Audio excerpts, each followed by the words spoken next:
आप ये जानते हैं जब भी कोई उम्रा या हज के लिए सफ़र करता है ना, तो उस महफ़िल में बहुत ज़्यादा ज़िक्र और तज़किरा मदीना शरीफ का होता है। और अहले सुन्नत के यहाँ तो यूँ लग रहा होता है कि बंदा उम्रा और हज के लिए नहीं जा रहा बल्कि मदीना शरीफ के लिए जा रहा है।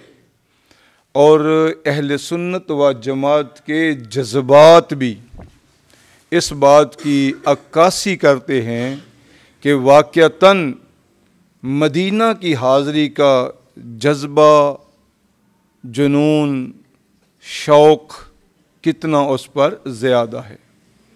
और ये जज्बा और शौक़ बिला दलील नहीं।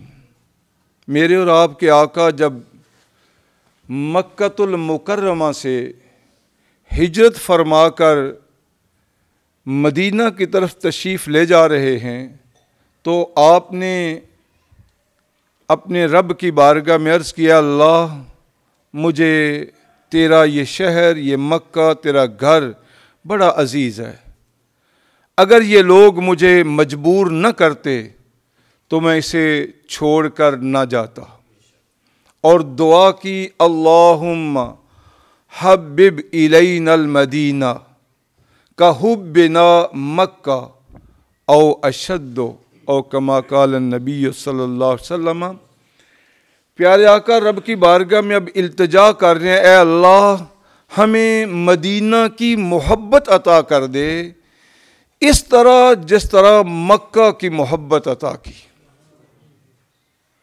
औ अशद्दो, अब ये लफ्ज़ मतवज्जो कर रहा है कि इसका मकसद और मुद्दा क्या है कि मक्का से भी ज़्यादा मदीना की मोहब्बत अता कर दे।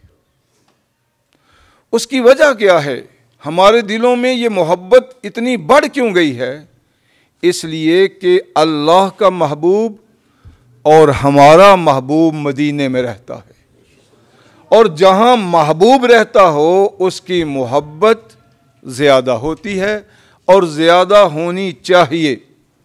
और ये मोहब्बत सहाबा में कितनी है? हज़रत उमर फ़ारूक रब की बारगाह में दुआ कर रहे हैं, अल्लाहुम्मा अर्ज़ुक़नी शहादतन फ़ी सबीलिका वजअल मौती फ़ी बलदि रसूलिका औ कमा काल। रब की बारगाह में दुआ करते हैं, अल्लाह मुझे अपनी राह में शहादत अता फरमा, लेकिन जब मेरी रूह परवाज़ कर रही हो, तेरी बारगाह में हाज़री के लिए मेरी रूह निकल रही हो, तेरी बारगाह में हाज़री के लिए रूह रखते सफ़र बांध रही हो, तो उस वक़्त मैं मदीने में मौजूद हूँ, तेरे रसूल के शहर में मुझे मौत आए। तो अब बताइए, जब हज़रत उमर फ़ारूक मदीना की मोहब्बत को इतना बयान कर रहे हैं कि मेरी मौत मदीने में आनी चाहिए, कितनी बड़ी आपने ख्वाहिश का इजहार किया, दुआ की, और अल्लाह रब्बुल इज़्ज़त ने इस दुआ को कबूल फरमाया। और अहले सुन्नत अल्हम्दुलिल्लाह हर वक़्त मदीने में रहने और मदीने में मरने की बात करते। फिर करीमा का सल्लल्लाहु अलैहि वसल्लम ने फरमाया, ए अल्लाह तेरे खलील इब्राहीम ने मक्का को, तेरे घर को हरम बनाया है, मैंने मदीना को हरम बनाया है। इसलिए हम कहते हैं सफ़रे हरामैन शरीफैन। तस्निया का सीगा हरम से हरामैन क्यों इस्तेमाल करते हैं? एक हरम मक्का है और दूसरा हरम मदीना है। इब्राहीम खलीलुल्लाह अलैहिस्सलाम ने मक्का को हरम बनाया, मेरे और आपके आका ने मदीने को हरम बनाया। तो अब बताइए तो सही, जब सरकार किसी को हरम बनाएं, मोहतरम बनाएं, एहतराम वाला बनाएं, तो फिर वो मुहिब कैसा कि जिसके दिलो निगाह में उसका एहतराम पैदा ना हो। इसलिए हमारे दिलो निगाह में मदीने का एहतराम बढ़ गया है। हर लम्हा जी चाहता है कि मदीने उड़कर पहुंच जाए। कभी कभार आपको उन लोगों से भी वास्ता पड़ता है जो हिसाबों किताब में पढ़े थे, गिनती में, इधर इतनी नमाज़ों का सवाब है, उधर उतनी नमाज़ों का सवाब है, तो दिल में बड़ा एक तकद्दुर सा आता है, मैल सी आती है, यार कैसा बेवकूफ़ आदमी है, किन चक्रों में पड़ा हुआ है। हम उम्रा करने के बाद ना शारे खलील पर खड़े हैं, शारे इब्राहीम खलील डिवाइडर पर खड़े हैं। मेरे साथ एक दोस्त थे मेरे, यासीन साहब। अब ना हम बड़े खुश और आपस में गपशप हो रही है, हरम से वापस आ रहे हैं अपनी रिहाइश की तरफ। उनका एक अजीज़ वहाँ पर गया हुआ था वो ज़रा दूसरे मसलक का। अब जब वो दोस्त आया ना, तो उसने हमें डिवाइडर पर बड़ा खुश देखा ना, तो पूछता है, खैर बड़े खुश हो? अब हम दोनों की ज़बान से अचानक निकल गया, जैसे इत्तेफाक होता है, दोनों पूरे जोश से बोले मदीने जा रहे हैं।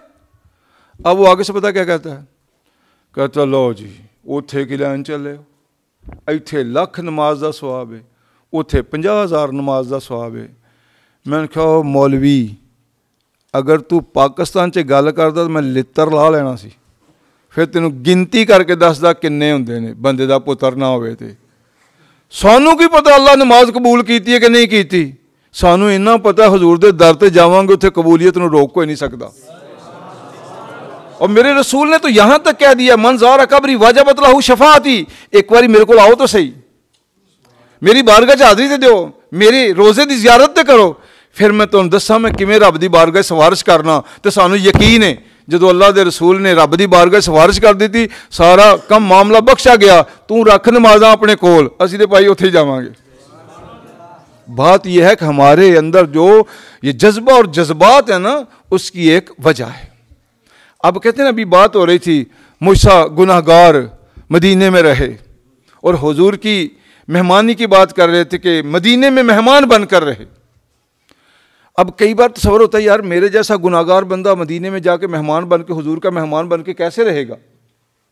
मैं उसकी बात बताता हूँ आपको। आपने ये हदीस सुन रखी है, हुजूर की बारगाह में एक यहूदी आया, मारूफ हदीस है, हुजूर का मेहमान बना, हुजूर का मेहमान ठहरा।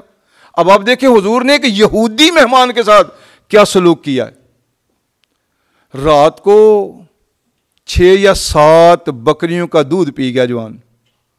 हुजूर अपने हाथ से दूध धो रहे हैं और उसको पिला रहे हैं, तो पूछते हैं हल में मजीद, और ये टेढ़ वाला जहन्नम पर है कि नहीं, हल में मजीद, और जी 7 बकरियों का दूध पी गया। सारी रात कड़वते बदलता रहा हो, मैं यहूदी हूं, इनका मुखालिफ हूं, इनका दुश्मन हूं, मिलने के लिए आया हूं, ये मेरे साथ इतना चंगा सलूक कर रहे हैं, अगर इनका अपना कोई इनसे मिलने आए तो वहां पर क्या मामला होगा। भले गुनाहगार है, काफिर तो नहीं, दुश्मन तो नहीं, मुखालिफ तो नहीं है, अपना तो होगा ना, प्यार से मोहब्बत से कभी नाम तो लेता होगा ना उनका। अब सारी रात के सुबह उठे तो मुसलमान, कलमा पढ़ लिया। बात ये बताना मकसूद था, तवील हदीस तो आगे भी है ना, तो बताना ये मकसद था, जब एक यहूदी हुजूर का मेहमान बन के आ जाए तो उसे इतना नवाजते हैं कि रात पास गुजारता है, सुबह ईमान का तोहफा देते हैं। जब ईमान वाला उनके पास कुछ रातें गुजारेगा तो उसे कितना नवाजते हैं। जब वो नवाजते इतना ज़्यादा है तो दिल तो मदीने में अटका रहता है ना। तो ये मामला क्या है, मामला कि दिल वहां रह जाता है, जान वहां रह जाती है, हम उसी में उलझे रहते हैं। वो गलियां कूचे बाजार हमें याद आते हैं, क्यों, वो मेहमान नवाजी इतनी करता है, इतनी करता है, इतनी करता है, फिर कोई और मेज़बान याद ही नहीं रहता। तो इसलिए हम हर वक्त मदीना मदीना करते हैं। ये सादत है बहुत बड़ी कि अल्लाह रब्बुल इज़्ज़त हुजूर के दर पर पहुँचने की तौफीक अता फरमा दे। अल्लाह रब्बुल इज़्ज़त हम सब को अपने महबूब की बारगाह में हाज़िरी की तौफीक अता फरमाए।